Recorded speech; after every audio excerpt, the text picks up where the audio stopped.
Grabe yung nangyari kahapon guys, no? Doon sa pagtalakay, doon sa pagbabanta, nito pong si Sara Duterte. Kitang-kita naman po natin na hirap pong dumepens nitong defense team ni Sara Duterte. Kasi obviously, kahit dyan pa lang po, sa pagbabanta na yan, tagilid na po itong si Sara. Napakalaki po ng chance na ma-convict. Play po natin ito. The Vice President on trial, special coverage. Ang mga video na mapahayag ni Vice President Sara Duterte na basehan po ng Article 4 o grave threats ang tinalakay. So alam nyo guys, para talagang krung-krung tong babae na to, no? Pumunta doon sa Senado. Nagsalita lang ng konti. Lumayas na. So anong point ng pagpunta mo dyan? Luka-luka yarn? Baliw yarn? Wala, para talagang may saltik sa utak tong babae na ito, no? Alam niyo po, ang isang taong wala talagang tinatago or ito po ay isang tawag dito yung katulad po ng nangyari kay Lala de Lima. Alam niya pong inosente siya. So lahat po ng trial ay inatinan niya. Wala po ni isang trial na hindi po siya umattend doon dahil alam niya pong siya po ay inosente. Not like her na never ever umattend sa mga trials doon pa lang sa Congress. Lalo na dito sa Senado. Parang nang-aasar lang. Kitang-kita mo yung pagkamaysayad nitong babae na ito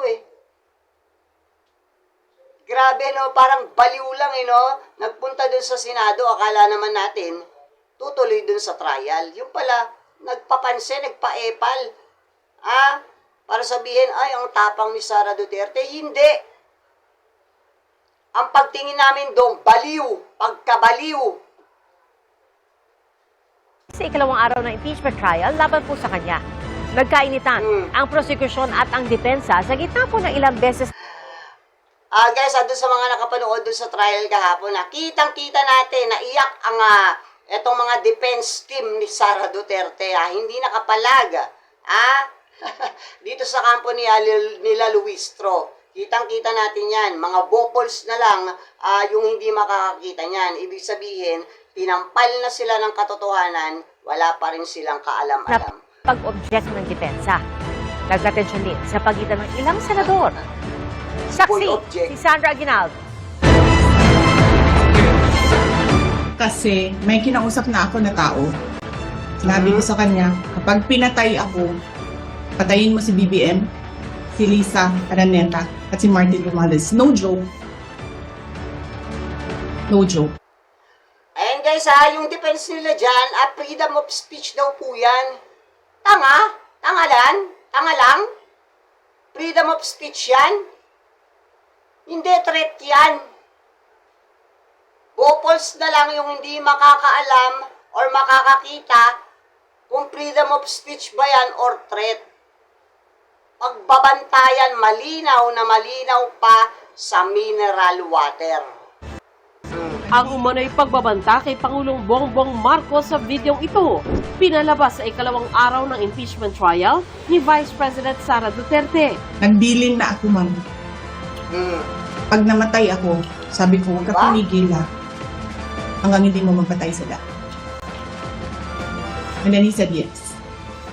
Ang linaw niyan guys, pagbabantayan kahit tayong walang alam sa batas.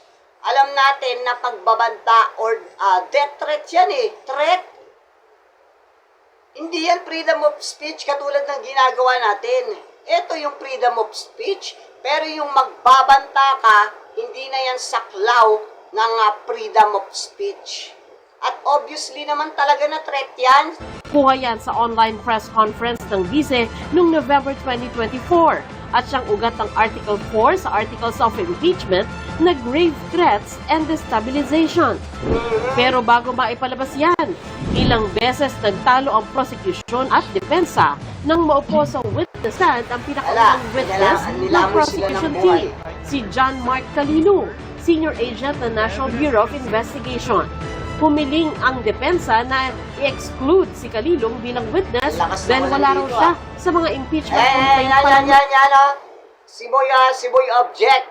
I object. Kahit nakatiting-titingan. Kahit na walang kakwenta-kwenta, mag-o-object. Pero saludo naman tayo kay Senator Chis Escudero dahil sa kanyang pag-overruled dito sa papansing abogado na ito. Kasi hindi nga nila madepensahan itong inihain na ebidensya tungkol doon sa pagbabanta ni Vice President Sara Duterte kay PBBM. Diyan pa lang guys diyan pa lang baka ma-impeach na yun diyan pa lang baka matapos na yung trial na yun talagang obviously threat po talaga yan. Being not previously attached to the Ceballos and Cabrera complaints, as well as exclusion on the ground that he was not included in the articles of impeachment transmitted to the Senate Impeachment Court. Pero pinayagan ng impeachment court ang pagbibigay testimonya ni Calilo. Ayon kay Calilo, siya ang kumuha ng kopya at nag-authenticate sa ipinalabas na video. Ang gusto ng prosecution, i-play ang maiksing bahagi lang ng mahigit 2 oras na. Ito lang guys bakit sobra nilang parang pinipigilan yung pag-play ng video? Total naman, napanood naman ng lahat yan Ang purpose na lang yan is ma-authenticate diyan po sa hukom. Diyan po sa harap ng mga judge. Bakit pilit nag-o-object itong abogado ni Sara Duterte about dyan sa videos na yan, sa mga videos na na-play kahapon? Di ba, napanood naman na natin lahat yan. So, ang purpose niyan is ma-authenticate at malaman kung threat ba talaga yung videos na sinasabi doon sa video ni Sara Duterte. Napakasimple, di ba? Kahit tayong walang alam sa legal na yan, o sa mga pinag-uusapan nila dyan, i-play na lang yung video. Ang daming pinagtatalunan, ang daming umepal sa pag-play ng video na yan. Na kung tutuusin ay napanood na yan ng buong bansa, hindi lang buong bansa, buong mundo pa. Ang purpose na lang yan is ma-authenticate or makita ng ating mga hurado kung may threat ba talaga doon sa videos na yon. Diba? Video. Pero tumutol ang depensa sabay sabing dapat ipalabas ang buong video para nasa tamang konteksto ito. Exactly, the video is 2 hours and 26 minutes and 10 seconds. Doon pa nga lang sa pag-play ng video inabot na kayo ng ilang oras, kontra kayo ng kontra, tapos ipapaplay mo lahat. Ang dapat lang talaga i-play dyan, yung pinaka-importanteng part ng video. Wala namang cut dyan. Yung pinaka-importanteng parte ng video ang kailangang dyang ipalabas at makita ng mga hurado. Hindi na yung kabuoang video. Diba?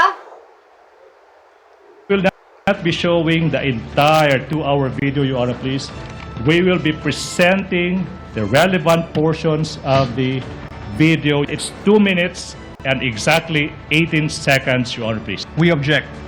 We request that the entire Diba? Object video na be naman played. siya. It is for the prosecution to decide what to present, when to present, how to present, and whether to present at all. Maging si Senator Judge Alan Peter Cayetano tumayo Yun na yung itsura ni Alan Peter Cayetano. Ni mag-ahit, hindi na magawa, no? Akala natin flawless yung mukha niya, no? Nakita natin ngayon, no? Para palang unggoy. Nagsulputan ang mga balahibo dahil sa pagka-stress, depress. Pait, papaitan ang palaya. Epal. Wala ka nang magagawa. Buti na lang talaga ang Diyos na ang gumawa ng paraan na para matanggal ka. Kasi kung ikaw pa rin ang nakaupo, walang mangyayari sa impeachment. Ikaw na rin mismo nagsabi niyan, inamin mo yan. Para sabihin gusto niyang mapanood ang mahigit 2 oras na video. Sandaling nagsuspend ang impeachment court. Pagbalik, Kunin mo yung video, iuwi mo sa bahay mo, panoorin mo ron. Ang importante lang dyan, yung part ng context na pinaka-importante dyan sa videos na yan, ang kailangan lang i-play. Iuwi mo yung video, pag-aralan mo sa bahay mo. nagdesisyon si Presiding Officer Senador Chis Escudero. The Secretariat is instructed to play Saludo kami the kay Jesus USB Escudero. given Thank to you. the tech behind that was observed and witnessed by both counsels for the parties. Sorry. Kindly play the video. Pinanood din ang ilang pang payag ng bise sa press conference naman noong October 2024. Gusto ko, ang galing yung ulo niya ba? Tingnan nyo nga, oh. Is that it? Cutting his Sira hand. ulo. Pero isang Normal beses pa ba sinabihan yan? ko talaga si Senator Amy. Sabi ko sa kanya, kung hindi kayo tumigil, huhukayin ko yung tatay ninyo. Itatapon ko siya sa West Philippine Sea. Wala na po Sa mahigit tamang 4 na oras na itinakbo ng paglilitis, panay ang pag-object ng depensa. In what particular portion of the subject video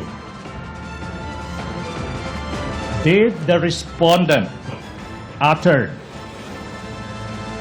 that she already contracted a person to kill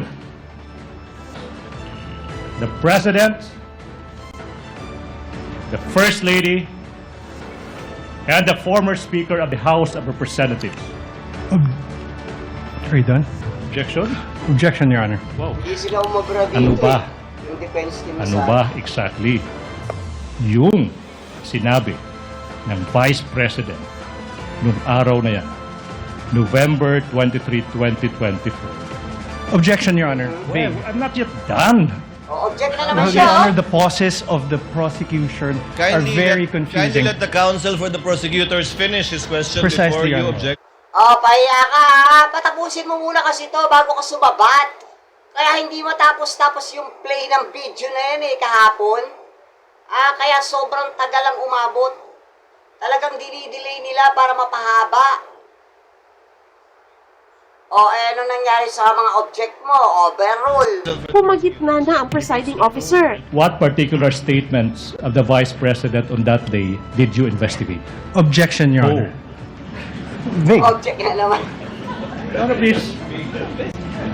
Take Oh, tumatawa counsel yung mga correspondent nandun, a bit of patience. Let the counsel Yes. finish. Sa isang punto, lalo pa umilit ang tensyon. Kinwestiyon ng depensa kung paano na-identify ni Calino ang isang dokumentong ipinresentang ebidensya gayong wala naman siyang hawak na kopya. How can he be identifying the document when he does not have that copy? Are you following a script? Wala, Did you sa ano follow- Oh my goodness, Your Honor, please. I move that statement by the defense that the witness is following a script be stricken out of record. Sunod. For the record, Your Honor, the witness was perusing the document before he handed that to the defense. Comments of both question. counsels are simply noted. Kindly, if you're done with the document, counsel, kindly give it to the witness. Pati Senator judges nila nagkatensyon din.